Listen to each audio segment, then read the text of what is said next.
watching the Weasel Show and probably gonna have my audio muted as a result of that. But anyways, got a package today. But before I show you what's in the box, I'm going to talk about this, which is what the new, well, I wouldn't necessarily actually call it new because it's not new.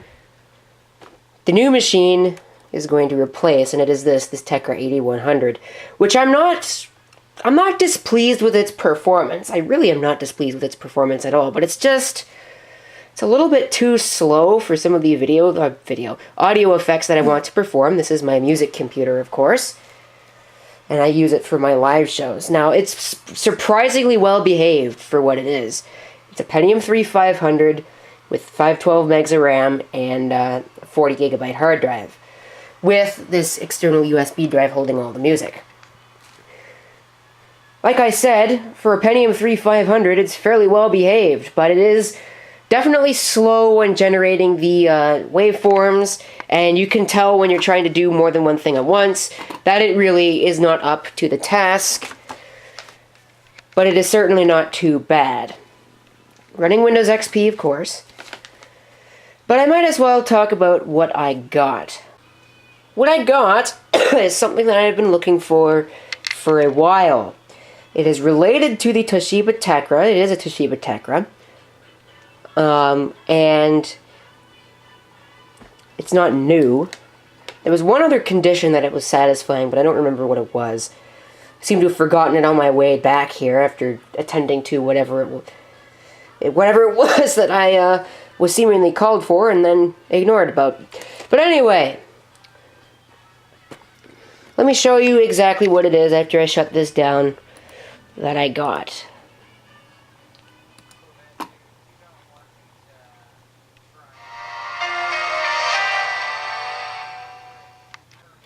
It arrived in this box for an HP Pavilion 15. Admittedly, these are rather cheap laptops that I don't like. I've seen the compact versions. They're not very good, but the packaging is certainly decent. I mean, you can see it's got this in it. And this. I'm going to make sure that there's nothing else in this box. I have taken all the stuff out. We've got what looks like bubble wrap. Yes, that is very definitely bubble wrap. Before I throw it all over the place. There is something else in here. There is... I was expecting something a little bit better than that, but this is a modem cable. Should be careful because that's actually got incriminating postage information on it. But anyway, let's take a look at, once I remove all the other stuff here that's got my name all over it, what we got. It is a Toshiba laptop, as previously mentioned. This is one heavy freaking brick. This must be the larger one of the two. It is a genuine Toshiba power brick, which is always good. We've got a compact PS2 mouse, which was not on the list of things that were included, but that's alright. It was in the pictures, so that's still okay. We've got the external floppy drive, which is a lot bigger than the ones that I've already got, which seems to have disappeared. Isn't that nice? There it is, right in front of my face. This is the one that I've already got, which does match the Tekras. We've got this right here. Now these, he said these were extra RAM modules, but they won't work with this because these look like they're EDO memory modules, or maybe they're specialty for a Toshiba, for a Sony Vaio or something. I don't know. We've got a note, which seemingly has got the username and the password. Undocked standalone. Be sure to put a check in the workstation only box. Click advance. Change the from field from all first to that number. Now log in. I'd assume that's probably for dial-up login stuff, but I don't use that, so it doesn't matter. And then, of course, we've got the laptop itself, and I'm sure you all know what it is now. It is definitely, well, it's not cheap. It is missing a piece. I know that much already, but that's not a big deal. It's not going to stop me from using the system. Still got a Windows 98 product key. Apparently, it must have come from some Chinese location, so that's interesting. Contains nickel cadmium. That's the battery. This is exactly what you might have guessed it is. This is a Toshiba Tekra 8200. Pentium 3, designed for 2000 or 98. I think this one also says it's designed for NT Workstation 4. This one does not. So it is a little bit newer. I'm not sure what this is. I think it's infrared. We've got speaker grill on the side here. The DVD drive, and that is a DVD drive, so that's cool. We've got a real composite output, which you probably cannot see. We've got built-in Ethernet, which the Tegra 8100 does not have either. A modem. Sorry for the coughing. I'm getting over some serious problems here. That looks like... Is that PS2? That should be PS2, but it doesn't quite look like... Yeah, no, that's PS2. 2 USB ports, and I wasn't expecting that either. Another infrared, if it does, front things on the front aren't infrared already. VGA, docking station port, serial, parallel, and port for the power brick. Hopefully it works. Fan vent, 2 PCMCIA card slots, the power switch, audio output and input, and the other speaker. And on the front, we have got what looks like a wireless switch, which is one of the reasons why I got this.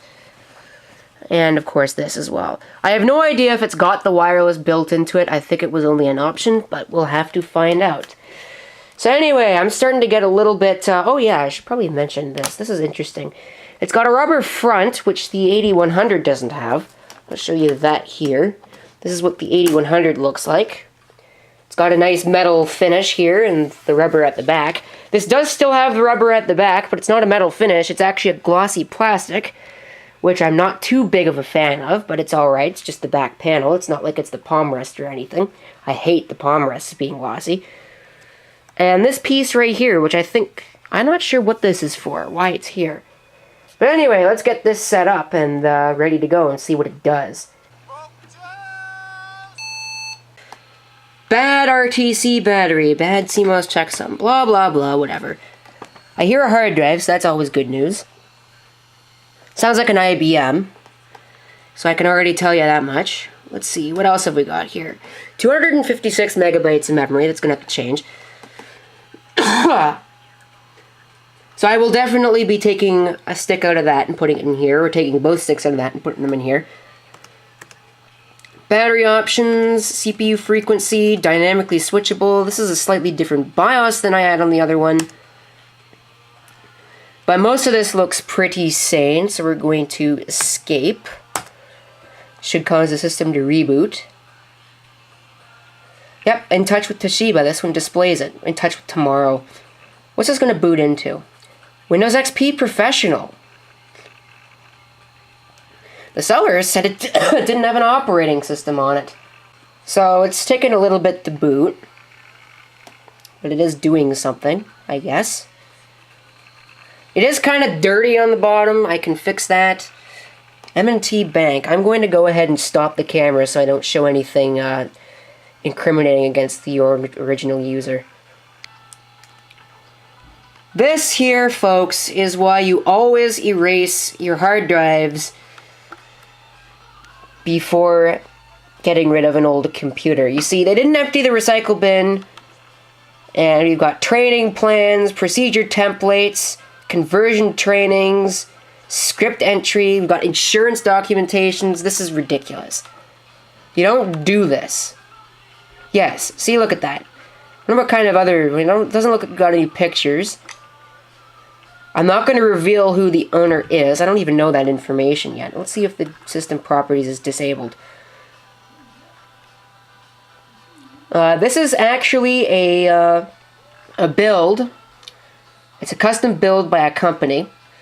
Pentium 3, 800 something, or actually looks like 750 megahertz is what it's running at. 256 megabytes of memory. Service Pack 1. Yes, this has definitely still got information on it. I am going to hit this with Boot and Nuke, and that is going to be the end of that.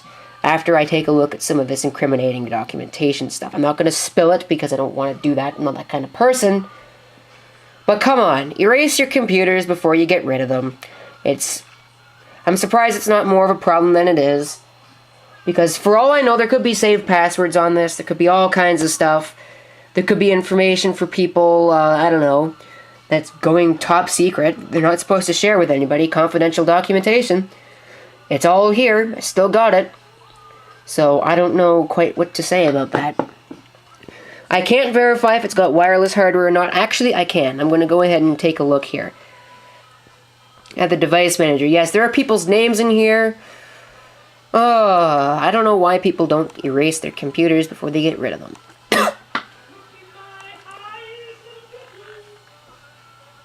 Alright then.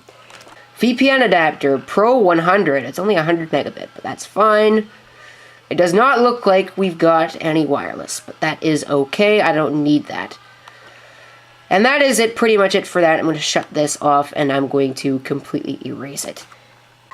Alright, the erase has now started, and will take something like 6 hours to complete. That's not too bad for one of these, but even still, it's going to take a while.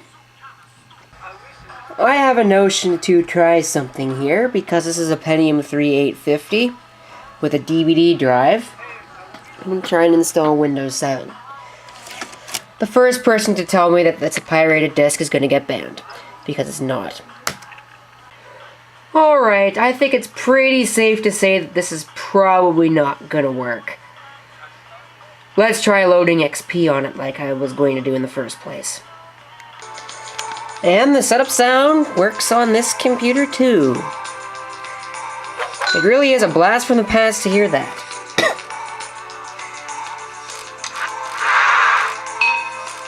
Checking for internet connectivity. Well, you won't find it there.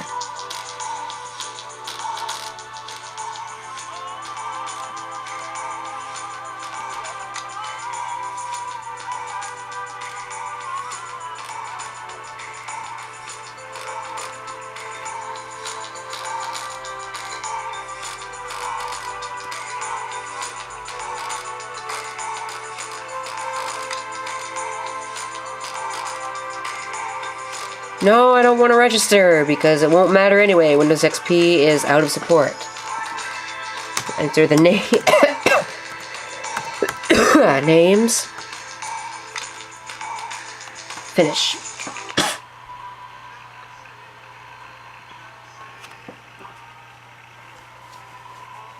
And now I have to install the service packs and all the other junk that needs to be on here. It would appear that unfortunately we do not have any wireless hardware. Oh well, I don't exactly need to have that. And I'm assuming that it's probably got mini PCI somewhere. I know that it's got the switch. So I could probably very easily just get a mini PCI card, install it, and I'd assume that there's probably the antenna in here as well. At least, perhaps. Maybe I'd have to install my own antenna, who knows. But, oh yeah, I know that. I'm surprised this has only got USB 1.1, considering the 8100 over there, I believe, has USB 2.0. Or at the very least, it doesn't complain about USB 1.1 speeds. But for now, let's install the service packs and get ready to do all of that. Alright, so I was about to perform a RAM upgrade on this, and as you can see, I noticed something. There's a door here. I was going to take it off. Thank you, camera, for not charging your battery while you're plugged in. What a piece of junk this is. But anyways, I realized that those are Torx head screws. The first time I've seen Torx head screws on a laptop that wasn't made by Apple. But anyway, we are going to take the memory from this over to that. And this is going to still be used as a music computer for one more show. So hopefully 256 megabytes is going to be fine for this. But I'm going to put 512 in that and leave it at that. Okay. So the install process has completed. And I'm going to go clean it off right now, so before I forget about it again. Okay, it's clean, so we can now go ahead and power it up. Now, I'm not sure if I discussed it in an earlier part of the video and showed what it did. If I did, you won't see this part, but Or at least you shouldn't. I should edit it out if that is true. But I couldn't upgrade the memory in this because for whatever reason it did not accept it didn't accept either of the 256 megabyte memory modules. My guess is that they don't satisfy a voltage requirement, or they don't satisfy a density requirement, or something else, but still they don't work, which is kind of annoying. But 256 megabytes of memory on this is still not even that bad.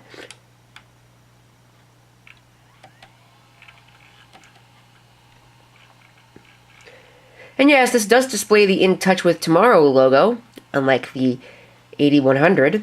I'm not sure why the 8100 doesn't.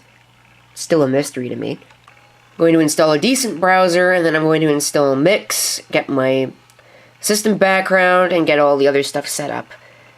And then I'm going to start creating a second music drive for this, and for the project that is coming up tonight, actually.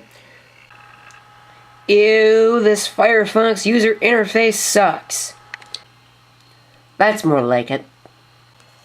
Alright, so let's begin installing the necessary applications, changing the sound schemes, snuffing the automatic updates, which this shouldn't have, so it shouldn't matter. Let's see here. We've got Mix. I'm going to install Malwarebytes first, because it's always good to have some kind of anti-malware on the system. Alright, so next up is Mix. Mix is my DJing program. And hopefully Mix will run, and also that the audio output on this thing is going to be clean. It's still the same chip that the 8100 is based on, so it should be just fine. But we'll have to see. This is definitely a cheaped out design. Doesn't feel quite as, oh, this feels fine. This part here feels fine, but the back is more made out of plastic than anything else. It is now time.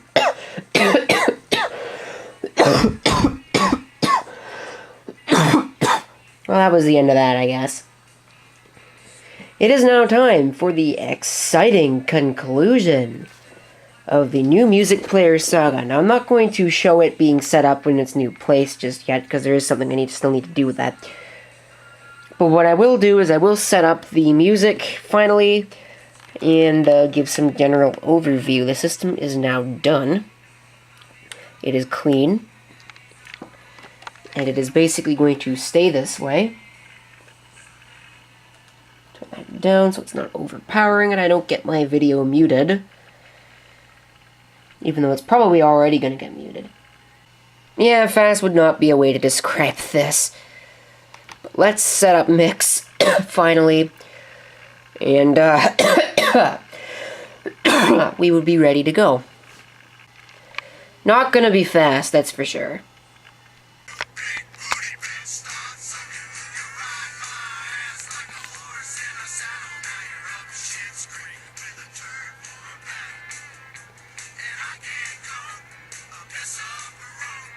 Anyways, I don't see here any audio popping, so that's nice.